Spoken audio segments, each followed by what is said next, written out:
नुकताच या ठिकाणी भिवंडी न्यायालयात राहुल गांधी या ठिकाणी आले होते आणि राहुल गांधी येत असताना या ठिकाणी भाजपच्या कार्यकर्त्यांकडून काहीतरी काळे झेंडे दाखवण्याचा या ठिकाणी प्रकार घडल्याचा या ठिकाणी आरोप करण्यात येत आहे।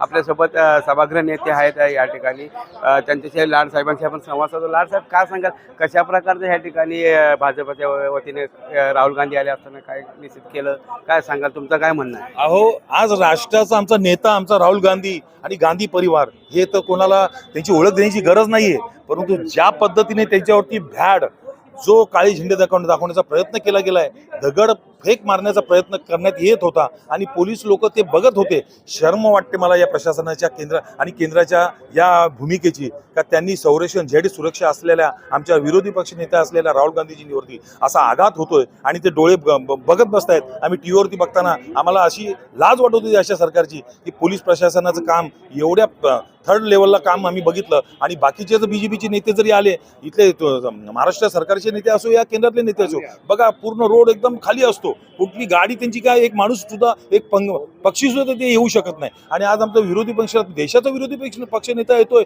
आणि त्याच्या गाडीवरती काळे झेंडे दाखवले जातात, त्याच्या गाडीपर्यंत पोहोचण्याचा लोक प्रयत्न करतात। म्हणजे त्यांना जी गोळी मारण्याची धमकी दिलेली, तर या पद्धतीने त्यांचा घातपात होऊ शकत नाही असं संशय आम्हाला आता यायला लागलाय। जाणून बुजून हे केलं? हा, बिलकुल। कारण की भाजपाचे जे कार्यकर्ते दिसत आहेत आम्हाला व्हिडिओमध्ये दिसत आहेत, का त्यांनी तो जो प्रकार केलाय, त्यांच्या अंगावरती उद्या जर गाड्या थांबवल्या गेल्या असत्या तर अचानकपणे जर काही हल्ला झाला असता आणि राहुल गांधीजीचं जर त्याच्यामध्ये जर काय त्यांच्या जीवाला जर काय झालं असतं, तर त्याला जबाबदार कोण? याला जबाबदार केंद्र सरकार, राज्य सरकार आणि महाराष्ट्र पोलीस।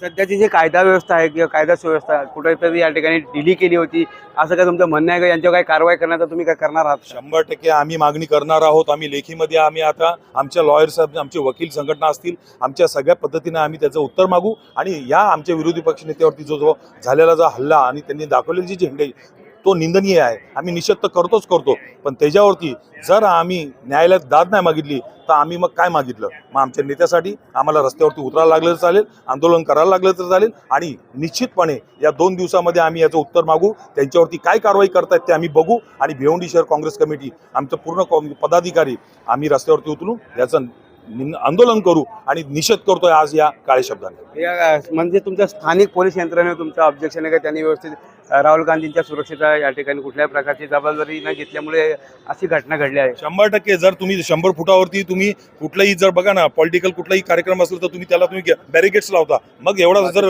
एक महत्वाचा माणूस विरोधी पक्ष केंद्राचा येतोय, गांधी परिवाराचा माणूस जर या शहरामध्ये येतोय, तर तुम्ही त्याची यंत्रणा कशी पाहिजे तुमची पोलिसांची? ती यंत्रणा कोलॅप्स होती आणि ती जी जवळ जी तुमची लोक गेली ती गेलीच कशी? हा पहिला मुद्दा आमचा प्रश्न असेल आणि हा जो उत्तर त्यांना द्यावा लागेल। आणि याच्यामध्ये कमकुचपणे आमची पोलीस प्रशासन बघत होती, त्यांना तिथे अरेस्ट करायला पाहिजे होतं खरं तर, पण ती कारवाई तिथे जर योग्य वेळ केली असती तर पुढे सुद्धा त्यांना त्यांच्या जीवाला धोका निर्माण होऊ शकला नसता। पण आता आम्हाला त्याची भीती आहे आणि याला जर राहुल गांधीजीच्या जीवाला जर काय झालं, त्याला पूर्ण जबाबदारी या सरकारची असेल, या गव्हर्नमेंटची असेल, या पोलीस प्रशासनाची असेल। नक्कीच या ठिकाणी जे काही राहुल गांधी आल्यानंतर जे काही या ठिकाणी काळे झेंडे दाखवून किंवा राहुल गांधींच्या ताफ्यापर्यंत जे काही या भाजपाचे कार्यकर्ते पोहोचले, त्या संदर्भात जर या ठिकाणी पोलीस प्रशासनाचा ह्या जो कारभार होता, जो ढिला कारभार या ठिकाणी निदर्शन आल्याची बाब या ठिकाणी लाड यांनी आपलं मत व्यक्त करताना, जर या पोलीस प्रशासनावर जर कारवाई होत नाही तर आम्ही आमच्यापर्यंत या ठिकाणी आंदोलन करू, अशा प्रकारचे या ठिकाणी त्यांनी भूमिका बजावली। उमेश जाधव, झी मीडिया,